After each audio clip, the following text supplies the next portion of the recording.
बिस्मिल्लाहिर्रहमानिर्रहीम, अस्सलाम वालेकुम मुअज़्ज़िज़ ख़वातीन व हज़रात। आज हम लोग बात करने जा रहे हैं बड़ा अहम एक इशू। बहुत सारे लोग लाइफ इंश्योरेंस इंडस्ट्री में चूँकि जो लोग काम कर रहे हैं वो लोग इस सवाल से बड़ी अच्छे तरीके से आशना है कि लोग कहते हैं जी कि एक मतलब मिथ पाई जाती है लोगों के ज़हनों में कि जी जड़ा इंश्योरेंस करवा लेंदा है वो मर जाता है, खुदा न खास्ता।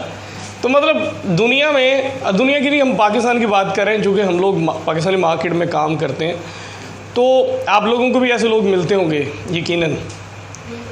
तो क्या फिर मतलब रिस्पांस होता है कि वो कहते हैं जी कि इंश्योरेंस करवाने से बंदे की ज़िंदगी जो है वैसे कम हो जाती है, आफात आ जाती है। तो ज़िंदगी तो अल्लाह ताला के हाथ में कि जब आप अच्छा इंश्योरेंस करवा ली तो घाटा बढ़ना शुरू हो गया कारोबार में, जो भी हो गया, कुछ भी खराब हो गया, वो सब कुछ इंश्योरेंस के खाते में डाल दिया कि ये इंश्योरेंस करवा ली थी, रात बंद कर दी, इंश्योरेंस करवा ली थी तो जनाब इस वजह से ये काम हो गया। अच्छा एक सर्वे कंडक्ट किया गया लाइफ इंश्योरेंस में, जो लोग काम कर रहे थे हमारे सीनियर्स, हम लोग चीज़ें आपके साथ वो डिस्कस करते हैं जो एक्सपीरियंस पर मबनी होती हैं। एक सर्वे किया गया कि जिसमें 1000 लोगों के ऊपर ये मतलब एक्टिविटी की गई और 1000 लोगों में से ये 10 ग्रुप बनाया गया 100 लोगों के, ठीक है जी, और उन पे सर्वे किया गया। अब ये चीज़ आप चूँकि मार्केट में आप लोगों ने भी ऑब्ज़र्व की है तो ये आप इसको एग्री करेंगे 100%। इसमें से टोटल में से 90% लोग वो थे। अब इनसे सवाल क्या किया गया? सवाल ये किया गया कि जनाब आपकी इनकम क्या है और एक्सपेंसेस क्या है। 90% लोगों का जवाब ये था कि जो कमाते हैं वो खा लेते हैं। 90% लोग वो थे जो कह रहे थे जी कि जो कमाते हैं वो खा लेते हैं, ठीक है जी। बाकी 10% जो है उनमें से कुछ ने 5% ने कुछ सेविंग शो करवाई और जो आखिरी 5% थे वो लोग थोड़े फ्यूचर की प्लानिंग के बारे में सोच रहे थे कि जब उनको लाइफ इंश्योरेंस के लिए बोला गया उन्होंने कहा जी कैसे करें, बचत होती नहीं है, जो कमाते हैं वो खा लेते हैं। 90% 100 में से 9। और ये आप जनरली आप मानेंगे कि मार्केट में यही चल रहा है कि हम लोग जिस बंदे के पास जाते हैं वो बंदा जो है, बल्कि सम टाइम तो इस तरह होता है कि वो बंदा कह रहा होता है कि सर मतलब बचाना तो दूर की बात है कि मंथ के एंड पे फिर हम उधार पकड़ते हैं और अगले मंथ का जब शुरू होता है तो सबसे पहले वो उधार उतारते हैं, फिर मंथ स्टार्ट होता है और फिर मंथ एंड पे फिर उधार लेना पड़ता है। तो सेविंग कहाँ से हो, ठीक है जी। तो इसके लिए हमने 3 कैटेगरीज बनाई, ए बी सी, ठीक है जी। अब ए में कौन से लोग थे? ये 90% लोगों में से वो लोग थे जो कहते जी हम लोग बच्चों के खुराक है, लिबास है, मेडिसिन है, यूटिलिटी बिल्स हैं, ट्रांसपोर्टेशन है, 100 की इमरजेंसी हो जाती है, जो ये खर्चे होते हैं हम लोग सिर्फ उसी की प्लानिंग करते हैं। यानी हम लोग प्लानिंग करते हैं लेकिन किस चीज़ की? सिर्फ जो डे टू डे का चल रहा होता है, ठीक है जी, सिर्फ डे टू डे का। अच्छा हमने कहा चलें ठीक है जी अगले पे जाते हैं। बी में क्या है? जो बाकी 5% जो सेविंग वाले थे उन्होंने कहा जी हम लोग प्लानिंग करते हैं, ये तो हम करते ही हैं, लेकिन हम लोग साथ में कोई मतलब घर की चीज़ों को अगर देख लें, मसलन क्या जी घर के लिए फ्रिज लेनी है, एसी लेना है, कार लेनी है और कौन सी छोटी छोटी चीज़ें, मतलब कोई शॉर्ट टर्म टूर हो गया फैमिली का, कोई 2 4 5 साल के लिए पैसे हमने जोड़े और उसके बाद हमने कहा कि ये ट्रिप करते हैं, ठीक है जी, कि घर के लिए ये चीज़ें, चूँकि ये भी ज़रूरी है ना, सिर्फ यही ज़रूरी नहीं है, ये भी ज़रूरी है, ठीक है जी। ये छत होनी चाहिए या अपना एक घर होना चाहिए, ठीक है जी। इसमें बच्चों की तालीम भी आ गई थी या नहीं लिखी? चलें तालीम भी लिख लेते हैं। हम लोग इन चीज़ों की प्लानिंग करते हैं, सही है जी। अच्छा भी अगर तो बी में ये आ गया तो सी में कौन है? सी में वो लोग हैं जो कहते हैं जी हम लोग ये तो कर ही रहे हैं लेकिन बच्चों की हायर एजुकेशन के लिए भी प्लानिंग कर रहे हैं क्योंकि हमारे पास सेविंग अच्छी खासी है। ये वो आखिरी वाले 5% है जो एजुकेशन के लिए करते हैं, फिर बच्चों की शादियों के लिए करते हैं,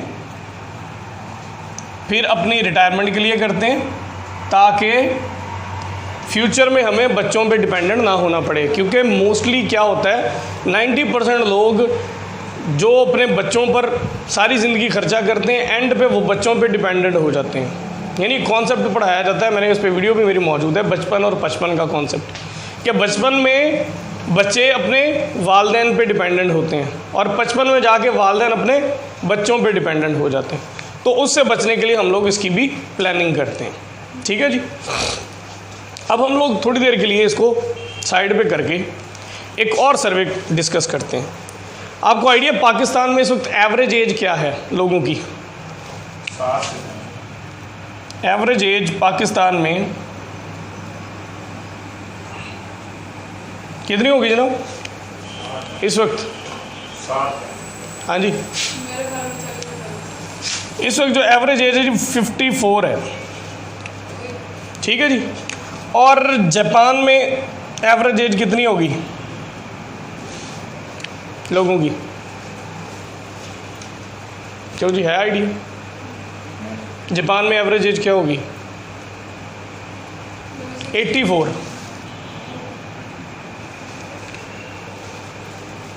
अब आपके वो जो सवाल था ना कि लाइफ इंश्योरेंस से लाइफ बढ़ती है कि नहीं बढ़ती, वो यहाँ से ही आपको क्लियर हो जाएगा। अब अगली बातों में अभी फिर वो उसको प्रूव करेंगे कि कैसे बढ़ती है।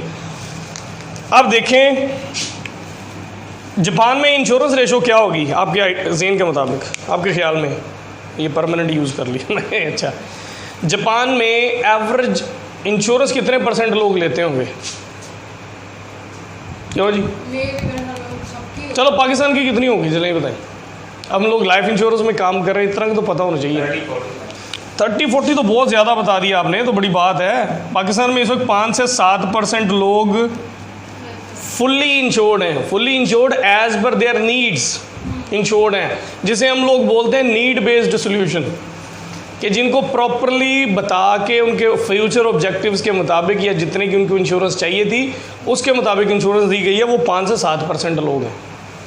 कितनी कंपनियां काम कर रही हैं? स्टेट लाइफ भी कर रही है, EFU कर रही है, जुबली कर रही है, और तकाफुल की कई सारी कंपनियां काम कर रही हैं, नई कंपनियां भी आ रही हैं, बैंक भी कर रहे हैं।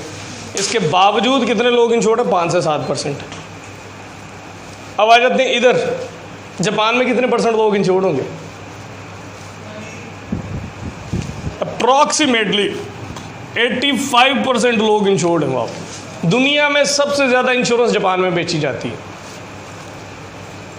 सबसे ज़्यादा इंश्योरेंस जापान में बेची जाती है। सबसे ज़्यादा लोग इंश्योर्ड कितने हैं जापान के? हमारे कितने हैं? 5 से 7%। अब यहाँ से भी आप देख लें, वो इंश्योरेंस करवा के 84 साल जी रहे हैं, हम लोग इंश्योरेंस करवा के ना करवा के 54। हालांकि ये तो उल्ट होना चाहिए ना, कि अगर इंश्योरेंस से ज़िंदगी जो है वो कम होती तो फिर तो हम लोगों को तो 84 साल पे होना चाहिए था और इन लोगों को 54 साल पे होना चाहिए था, कि वो जल्दी मर जाते। नहीं होता। वजह क्या है? आपके ज़हन में कोई वजह समझ आती है इसकी? रिवर्स क्यों है? क्योंकि हमारे क्लाइंट अक्सर ये सवाल करते हैं जी ये तो अपनी ज़िंदगी का सौदा करने वाली बात है। ज़िंदगी का सौदा तो नहीं है, ज़िंदगी बढ़ेगी। अब कैसे बढ़ेगी ये प्रूव करते हैं, और इसके बाद आपको यकीन हो जाएगा कि ज़िंदगी बढ़ती है कैसे। से ये हमने तीनों चीज़ें डिस्कस की। इसी के साथ लेके इसको चलते हैं। एक बंदा, उसकी एज इस वक्त 35 ईयर्स है। ठीक है जी, 35 ईयर्स एज है और इसके 2 बच्चे हैं, 3 साल का बेटा है और 5 साल की बेटी है। सही है जी। जब ये आज 3 साल के ठीक 15 साल के बाद, सॉरी हम लोग पहले देखते हैं बड़े, हाँ 15 साल के बाद, 15 साल के बाद जब ये 50 ईयर्स का हो जाएगा तो इसकी बेटी जो है वो हायर एजुकेशन में पहुंचेगी। ऐसे ही है जी, ये 20 साल की हो जाएगी ना। ठीक है, ठीक 2 साल बाद जब ये 52 साल का होगा तो इसका बेटा भी 20 साल का होकर पहुंच जाएगा। ऐसे ही है। अब हायर एजुकेशन के लिए अंदाजन कितने पैसे चाहिए होते हैं आजकल? 14-15 लाख। कितने पैसे चाहिए होते हैं? 14-15 लाख आजकल चाहिए होता है। हम लोग चलें जी थोड़ा ज़्यादा डबल कर लेते हैं, 30 लाख रुपया कर लेते हैं। 30 लाख इसके लिए, 30 लाख इसके लिए, 60 लाख हो गया। अच्छा जी, उससे थोड़ा आगे चलते हैं। ज़रा बच्चों की शादियां भी करनी, 24-25 तक लोग शादियां करते हैं, ऐसे जी। हम लोग आगे चलते हैं, हम लोग बात करते हैं जी। सबसे पहले अपना बेटी की बात करें तो 25 साल पे वो, जब ये 55 ईयर्स का होगा तो बेटी की शादी का टाइम आ जाएगा। नॉर्मली बेटी की शादी में 5-7 लाख रुपया तो आजकल भी लग ही जाता है। जो लोग ज़्यादा मतलब अच्छे हैं वो ज़्यादा लगाते हैं। अब हम लोग चलें जी 20 लाख रुपया हम इसका रख लेते हैं, ठीक है जी। 2 साल बाद जब ये 57 साल का होगा तो बेटे की शादी होगी। अरे हमने वही वो 2-3 चीज़ें डिस्कस की हैं, ठीक है जी। रिटायरमेंट पे भी गए नहीं, कोई 20 लाख इसका रख लें। अब एक बंदा जो 40-50 हज़ार रुपया कमा रहा था, जब उसको 60 लाख और 40 लाख 1 करोड़ रुपए की ज़रूरत पड़ेगी, क्योंकि उसने तो प्लानिंग इसकी की हुई थी, तो प्लानिंग ही इसकी करता था। 40-50 हज़ार रुपये आ रहा था। आज उसका बच्चा, यहाँ पे एजुकेशन थी सस्ती, आज बच्चा पहुँचा है यूनिवर्सिटी पे। अब जैसे जैसे उसके बच्चे के दिन करीब आ रहे हैं यूनिवर्सिटी के, वो खुश होगा कि परेशान होगा? क्यों जी? परेशान हो, क्यों होगा? पैसा ही नहीं है।